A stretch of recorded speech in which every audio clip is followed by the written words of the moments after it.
আসসালামু আলাইকুম। আপনারা সকলে জানেন যে জুলাই অভ্যুত্থানে আহত 1401 জনকে জুলাই যোদ্ধার স্বীকৃতি দেওয়া হয়েছে।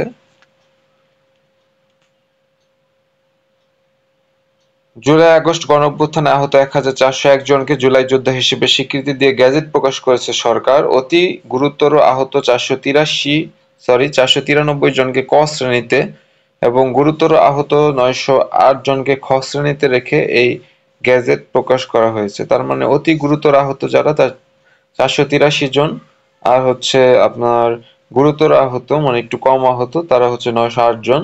সব মিলে হচ্ছে 1401 জন জুলাই যোদ্ধা হিসেবে স্বীকৃতি পেয়েছে। বৃহস্পতিবার আহতদের তালিকা দেয় মুক্তিযোদ্ধা বিষয়ক মন্ত্রণালয়। তালিকাগুলো আজ শুক্রবার সকালে প্রকাশ করা হয়েছে। আহতদের ধরন বেঁধে গ শ্রেণীর তালিকাও প্রকাশ করবে মন্ত্রণালয়। গ্যাজেটে আহতদের মেডিকেল কেস আইডি, নাম, পিতা ও মাতার নাম, স্থায়ী ঠিকানা প্রকাশ করা হয়েছে। এর আগে গত 15ই জানুয়ারি অভ্যুত্থানে 834 জন শহীদের তালিকা গেজেট আকারে প্রকাশ করা হয়েছে। এসব তালিকা ধরে গণ-অভ্যুত্থানে নিহতদের পরিবার ও আহতদের আর্থিকভাবে সহায়তা করবে সরকার।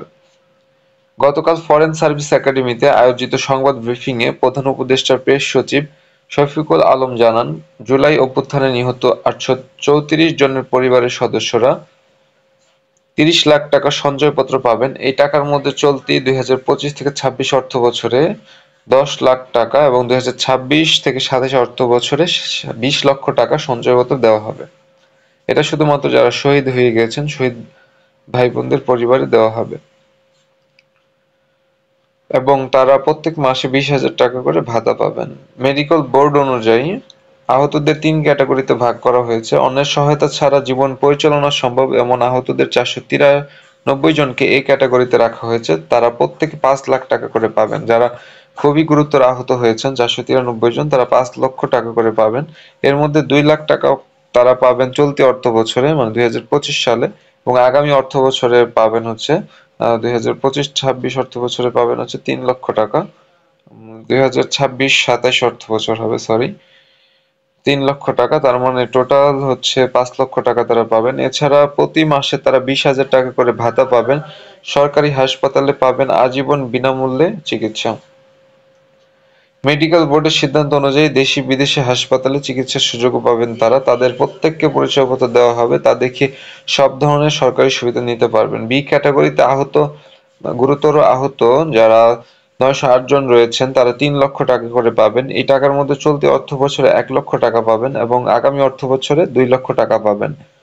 প্রতি মাসে তারা 15,000 টাকা করে ভাতা পাবেন। কর্মসহায়ক প্রশিক্ষণে অগ্রাধিকার ভিত্তিতে কর্মসংস্থান পাবেন। তাদেরও পরিচয়পত্র দেওয়া হবে, যা দেখিয়ে সরকার কর্তৃক বিভিন্ন সুবিধা পাবেন। সি ক্যাটাগরিতে আহত 10,648 জন রয়েছেন। তারা এককালীন 1 লক্ষ টাকা করে পাবেন। প্রতি মাসে 10,000 টাকা করে ভাতা পাবেন। তারা পুনর্বাসন সুবিধা পাবেন এবং পরিচয়পত্র দেখিয়ে সরকারি বিভিন্ন সুযোগ সুবিধা পাবেন।